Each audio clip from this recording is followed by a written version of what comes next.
Hey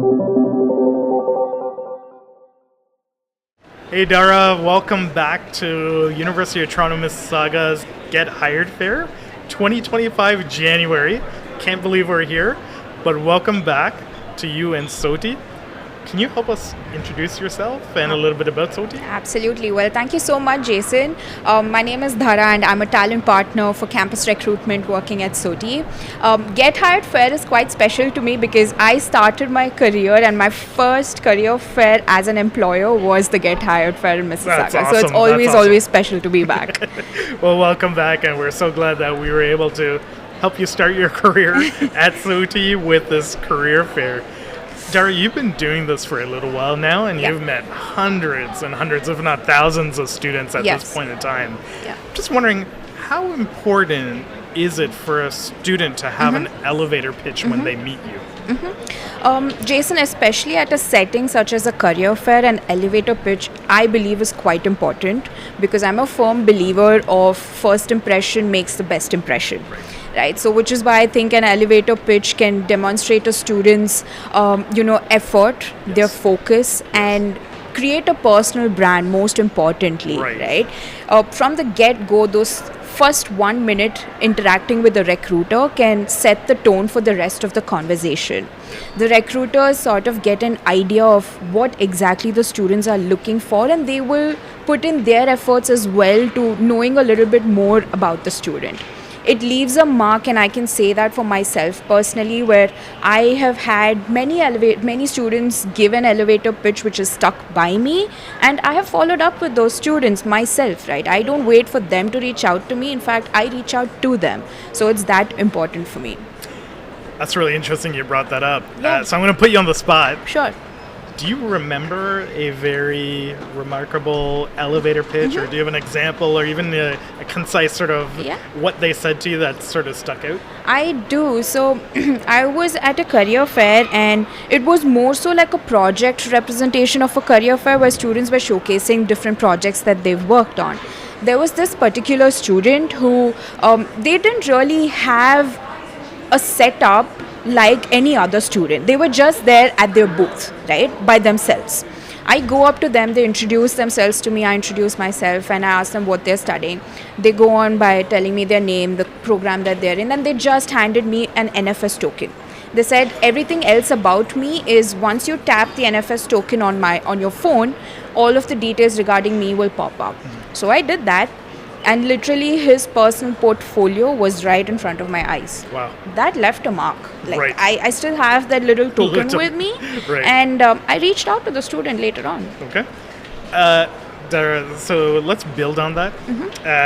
What advice would you give to students who are trying to break into the information technology industry? Yeah, okay, that's a great question, and I know that it is hard. I'm not going to say anything comes easy, but in my opinion, the first and foremost quality that a student should have is consistency. Without consistency and without having that courage, I don't think they will see the efforts coming to life, right? By consistency, I mean is make sure that they're always upskilling themselves, always learning what's going out in the industry, because technology is ever evolving.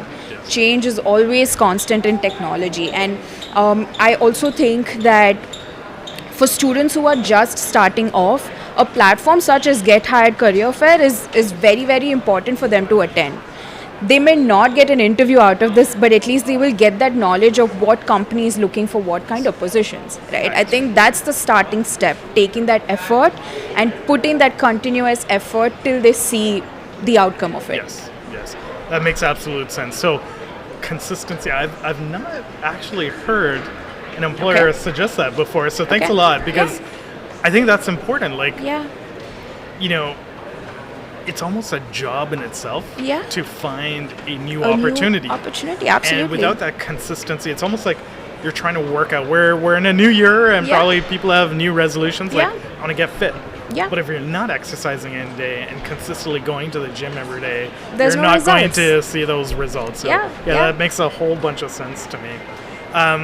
Dara, probably not a few years ago, maybe you were once in the same shoes as the students and new grads yeah. that you're meeting with today. Yeah. What advice would you give to those who may be feeling discouraged during their job search? Yeah, well, you got that absolutely right. Not too long ago, I was one of these students over here, and funny enough, I started my journey at SOTI as an intern, right? And before that, even I was looking for an opportunity to complete my co-op.